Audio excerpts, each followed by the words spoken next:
What is up, everybody? It is Jared, And I'm Jalen. and welcome to yet another episode of J and J Sports Talk on After the Whistle. So, on today's episode, we're going to be doing a little preview of Week 5 in the NFL. So, without further ado, let's go ahead and jump into tonight's game, which is between the Tampa Bay Buccaneers and the Chicago Bears.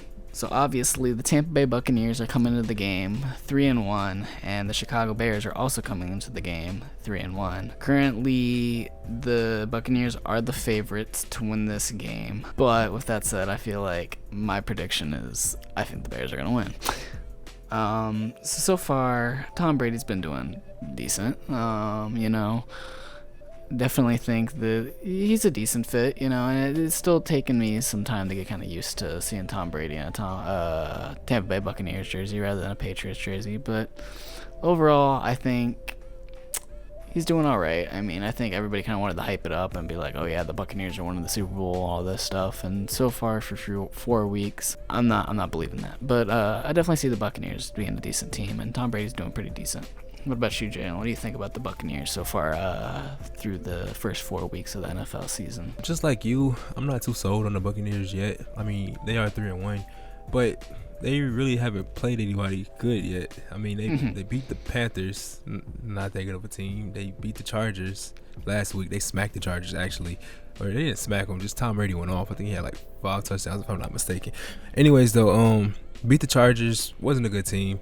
Beat the Broncos, also not a good team. They got one loss to the Saints, which hasn't also proven to be a good team. So, like, they haven't really played anybody good. I think they play the Packers next week.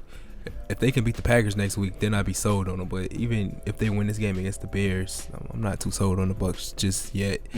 I just want to, like I said, see a game against actual competition, and then I'll be like, all right, the Bucs are the real thing or not. Right.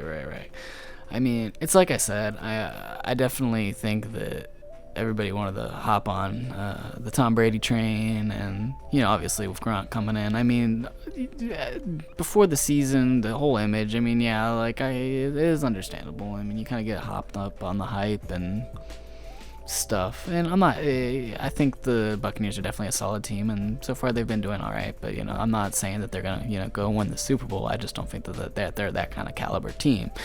As far as the Buccaneers, I mean, they did a good job. I mean, they definitely have created a solid team. They've got Tom Brady. I mean, they've improved. I'll take Tom Brady over Jameis Winston. But yeah, I mean, I think that through 4 weeks, I think they've kind of slowed down that thought process that, oh yeah, the Buccaneers are like the new Patriots, Yeah. Because I don't think that's what's gonna happen. It's like I said, I've got the Bears in this one, which is obviously an upset. The Buccaneers are favored in this game, but I don't know. I have a feeling that the Bears are gonna get it. Trubisky's looking pretty decent. He's gone 560 yards, 6 touchdowns, thrown 3 interceptions. So, not phenomenal numbers, but at the same time, he's not doing absolutely terrible. Their run game, with Montgomery and stuff like that's pretty good. So I guess we'll see. I think it's going to be a close game. I mean, either way, it's definitely going to be a fun Thursday night football game. Okay, and then let's go ahead and move on to some of the big games on our radar for this coming Sunday.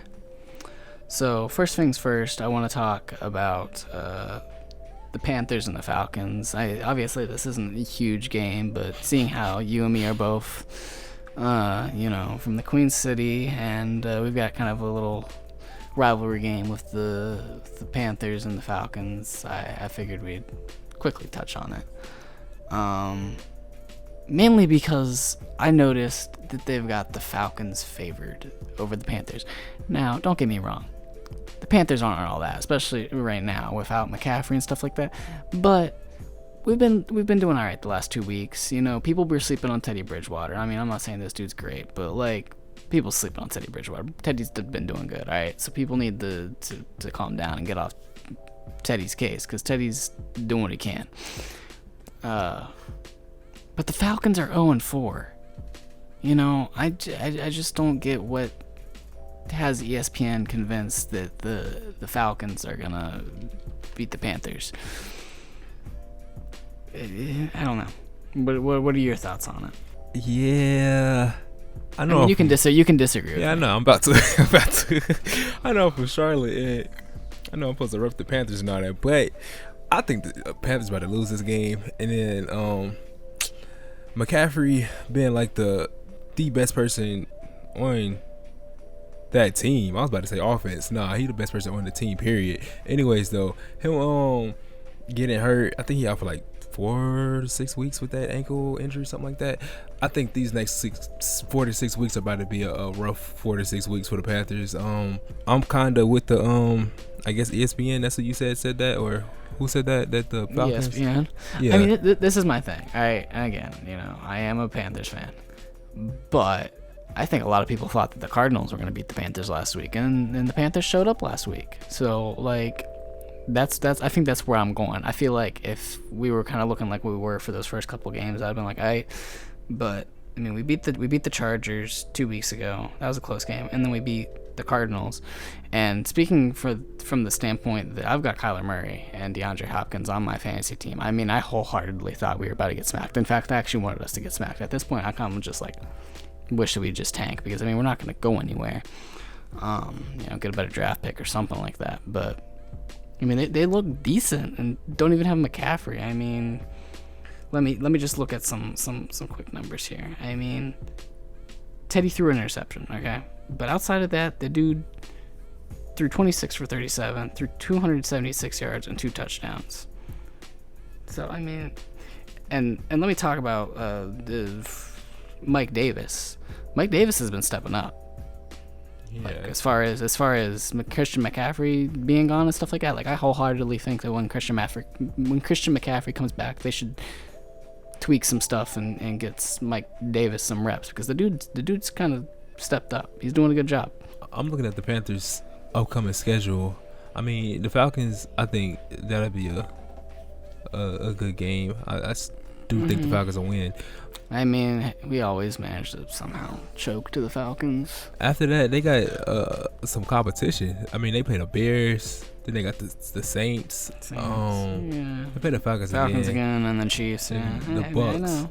This is my point. I mean, I'm not at this point. It's like I said before. I kind of wish that we would just kind of like tank, but that's not gonna happen. I mean, I don't know. We'll see. Moving on to probably what I'd say is probably the biggest game maybe this weekend, between the Titans and the Buffalo Bills.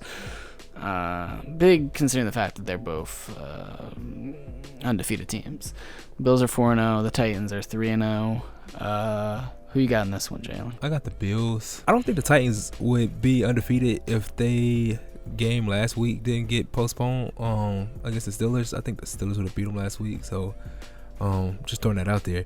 But that's not the sole reason why I got the Bills winning. I just think the Bills been playing really, really good this year. Josh Allen been looking really good. I like Josh Allen. I mean, I think the Titans are doing pretty decent, and believe it or not, I mean, the ESPN's got it pretty close. With some bias and some unbiased, I gotta go with the Bills. Obviously, my girlfriend's a big Bills fan. I like the Bills because of that. Shout out to my girlfriend.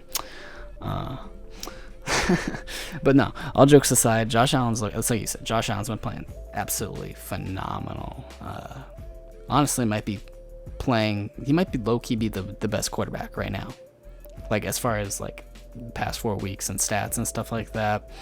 I actually saw a comparison. I don't have it on me, so I can't exactly completely compare, but it was like showing the last 2 MVP seasons as far as through 4 games, like Patrick Mahomes 2 years ago and then Lamar Jackson last year, what their stats were for 4 games, and Josh Allen's stats, like as far as I believe passing, touchdowns, and maybe pass the quarterback rating, maybe, and then completion rating, all were better than Patrick Mahomes and Lamar Jackson's stats for the first 4 games of their MVP season last year and 2 years ago. So dude's looking good, and I do think he's ranked number 1. No, actually, I take that back. I think Dak Prescott's ranked number 1 on fantasy football, but that's just because Dak Prescott's that's just with points and how points work and stuff like that. But I think I got Josh Allen as the number 1 quarterback through the first 4 weeks. For the first 4 weeks. I don't know about that. I'm going with my boy Russell Wilson. I think these first 4 weeks he's been looking real good. I mean, it's debatable. I mean, it's hard to deny the fact that, Josh Allen's thrown 13, 26, 12 touchdowns, and only throwing a pick. 1 pick, out of all that. It's not bad.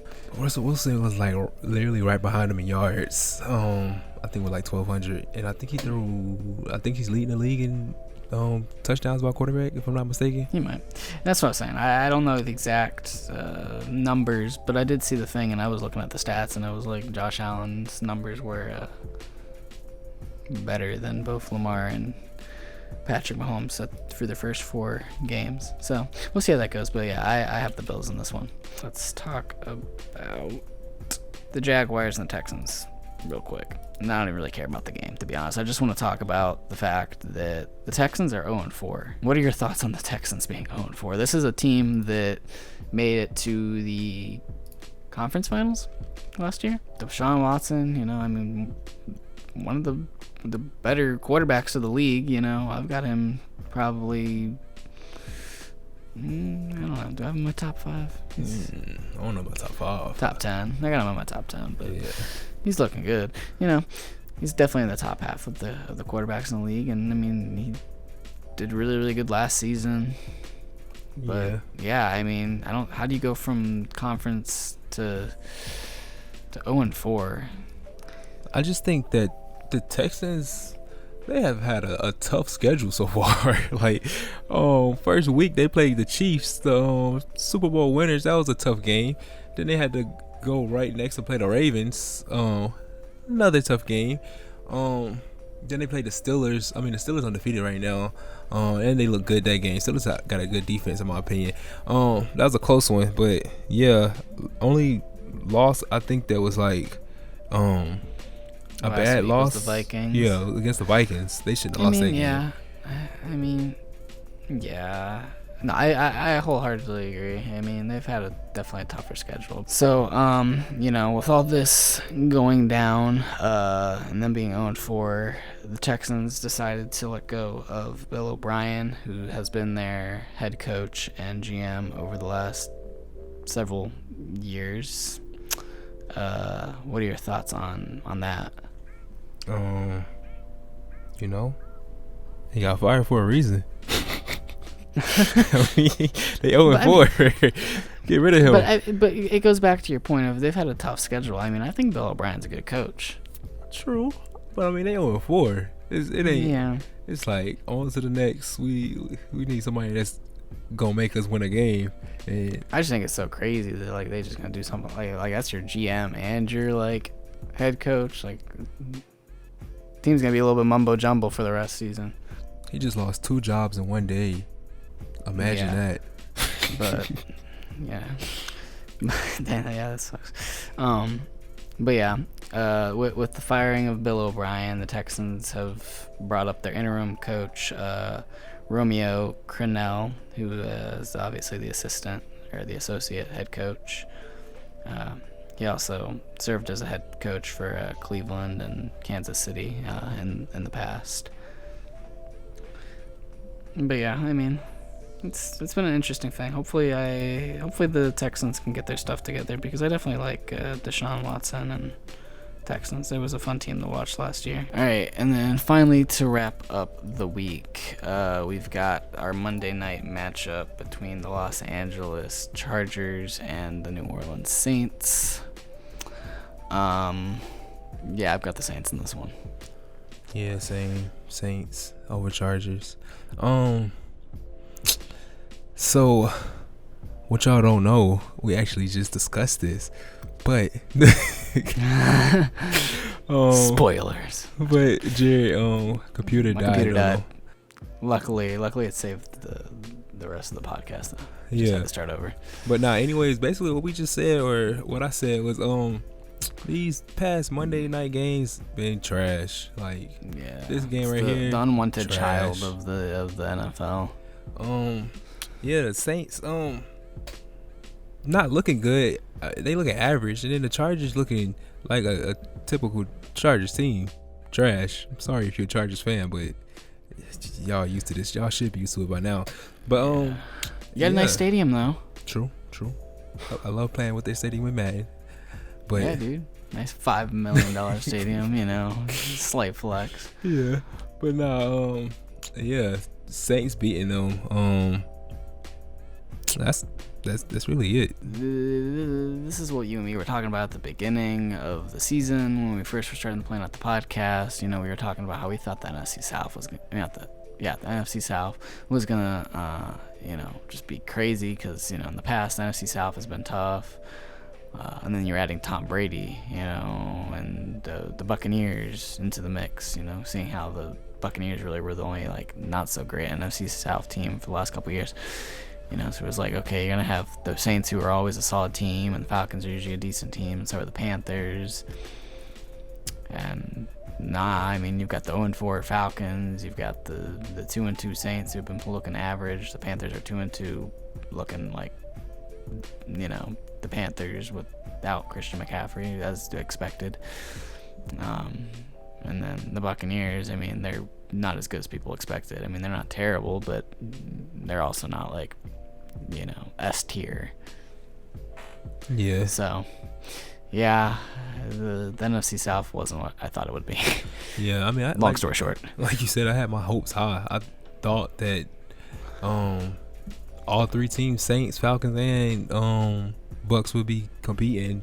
They can still obviously compete because we only a fourth of the season done, but if they keep going in the path they're going in now, I think the Bucks gonna easily take the division. But yeah, I just wanted to see some competition in this division. Yeah. All right. I think we'll wrap this up. Just a slight little thing. Considering the fact that we're 5 weeks in, but obviously this is the first NFL quote unquote podcast we've done. So who do you have winning it all this year? Now, at the beginning of the year, I said the Ravens, but I'm changing that. I think Aaron Rodgers gonna get him another Super Bowl. Yeah. Really? Packers. Yeah, I got the Packers winning it all now. I don't know, they just been looking good. I'm kind of I'm split between the Chiefs. I think the Chiefs would be the easy choice. But I gotta throw the Bills in the mix. Bills in the mix. The Bills have been looking solid. They've been building over the last couple of years. They almost went, to the conference finals last year.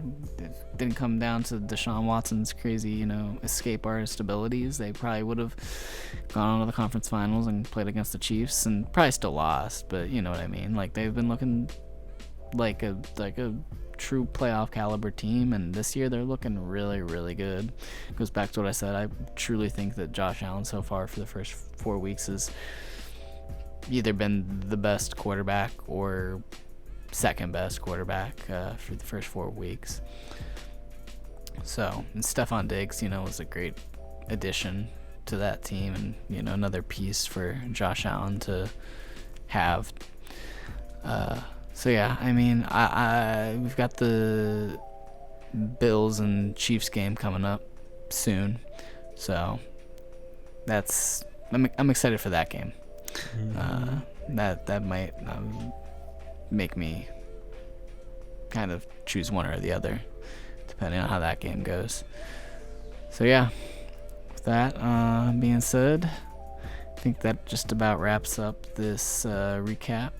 Once the games have happened, we'll have to, not the recap, but the preview for the week. Sometime in the coming days, once these games have taken place, we'll do a nice little recap and see if our predictions become true. But yeah, that being said, if y'all haven't already, hit that like button, hit that subscribe button, follow us on Instagram. As always, thank y'all for watching. Get you next time. Yup, it's been real. Deuces.